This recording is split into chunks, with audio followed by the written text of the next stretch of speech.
The rain hadn't stopped for 3 hours.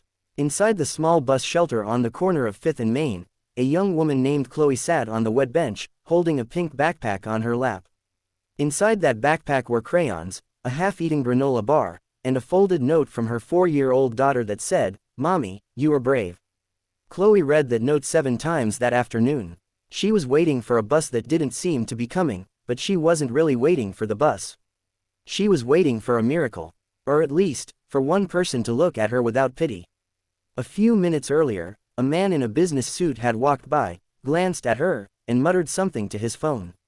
She only caught 3 words: "Men don't like single moms." Chloe's chest tightened. She looked down at her worn-out sneakers and whispered to herself, maybe he's right. But what happened next, she never saw coming. Let me take you back a little. Chloe was 26 years old, though sometimes she felt 46. Her daughter, Lily, was the sun in her sky, bright, warm, and the only reason she got out of bed every morning. 2 years ago, Lily's father had left without a note, without a fight, without a single backwards glance. Since then, Chloe had worked 2 jobs, mornings at a bakery before the sun rose, and evenings cleaning offices after everyone else went home. She didn't complain, she didn't beg, she simply showed up, but that day had been different. That day had been hard. She had just been let go from the bakery because her babysitter had cancelled last minute, and the owner said, "I need reliability, Chloe." I'm sorry. She wasn't angry at the owner. She was tired. The kind of tired that settles into your bones and makes you wonder if God can still hear you. So there she was, at the bus stop, holding her daughter's backpack like it was a life raft. And then the man in the suit passed by. He wasn't talking loudly, but the wind carried his voice. Men don't like single moms. It's too much baggage. Chloe didn't cry. She had learned not to cry in public. But she closed her eyes and thought, maybe he's right. Maybe I am too much. A few moments later, an old pickup truck pulled up to the curb. It was the kind of truck you'd expect to see on a farm, blue paint peeling off the doors, a cracked mirror on the passenger side. Behind the wheel sat an older man, maybe 65, with a gray beard and kind eyes that looked like they had seen both wars and weddings. He rolled down his window. The rain was falling harder now. "Excuse me, miss," he said, his voice low and gentle. "You look like you've been waiting a long time. Can I offer you a ride?" Chloe hesitated. Every cell in her body screamed no. She had been taught to be careful, to trust no one, but something about his face reminded her of her own grandfather, the one who used to tell her that angels don't always have wings. Sometimes they have rusty trucks. "I don't have any money for gas," she said quietly. The man smiled. "I didn't ask for money. I asked if you needed a ride." She opened the door and climbed inside. The seat was warm, and the radio was playing old hymns softly. For the first time all day, Chloe felt her shoulders drop. They drove in silence for a minute. Then the man, his name was Arthur, looked over and said, "You look like someone who's carrying the world on her shoulders. Mind if I ask why?" Chloe took a breath. She wasn't sure why she opened up to a stranger. Maybe because she had no one else to talk to. Maybe because the rain made everything feel softer. "I'm a single mom," she said. "And today, someone told me that men don't like women like me. That were too much trouble." Arthur didn't react right away.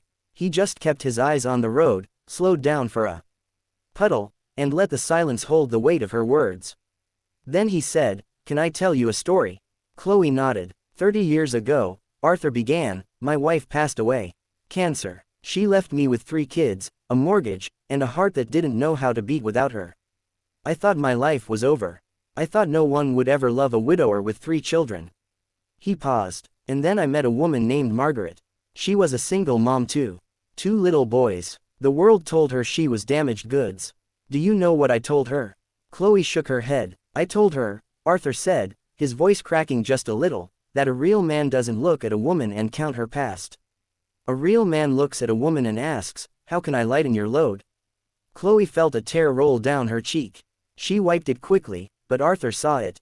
He reached into his pocket and handed her a clean handkerchief, the old-fashioned kind, with his initials stitched in the corner. I married Margaret, Arthur continued softly. And I raised those 2 boys like they were my own. Not because I had to. Because I got to. Every child is a gift, young lady. And every mother who stays, she's a hero. Chloe looked out the window at the rain streaking down the glass.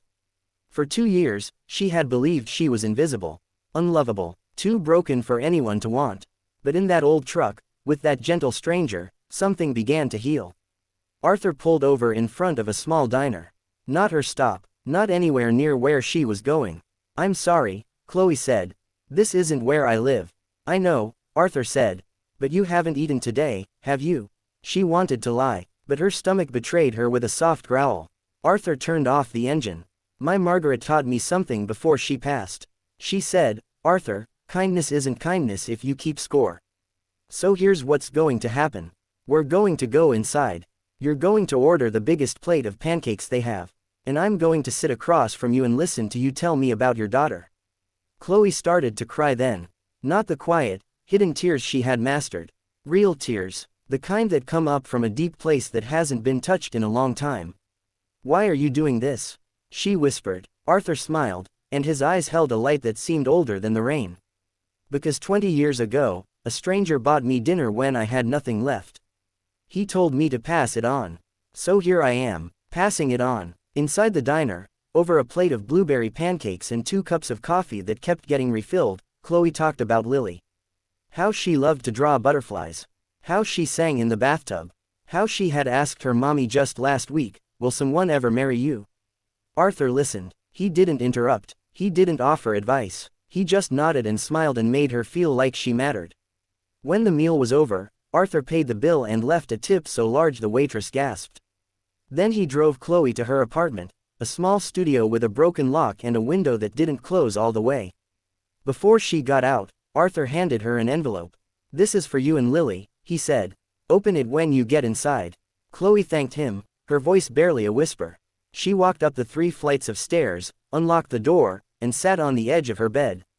Lily was at a neighbor's house, safe and asleep. She opened the envelope. Inside was $500 in cash. And a handwritten note that said, "Men don't like single moms. That man was wrong. The right man will love you because of your strength, not in spite of it. Until he finds you, know this, you are not baggage. You are a blessing. Keep going, Chloe. God sees you. Arthur." Chloe held that note to her chest and cried until she had no tears left. But this time, they weren't tears of shame. They were tears of relief. Of hope. Of a prayer finally answered in the most unexpected way. She never saw Arthur again. She looked for his old blue truck every time it rained. But she never found it. Sometimes she wonders if he was an angel. Other times she thinks he was just a man who chose to be kind when it would have been easier to keep driving. Either way, his words changed her. She stopped believing the lie that she was too much. She started holding her head higher when she walked down the street. And 2 years later, she met a man at a library, a kind, quiet man who loved Lily's drawings and asked Chloe about her dreams before he ever asked for her number. On their wedding day, Lily scattered flower petals down the aisle and yelled, "Mommy, you did it."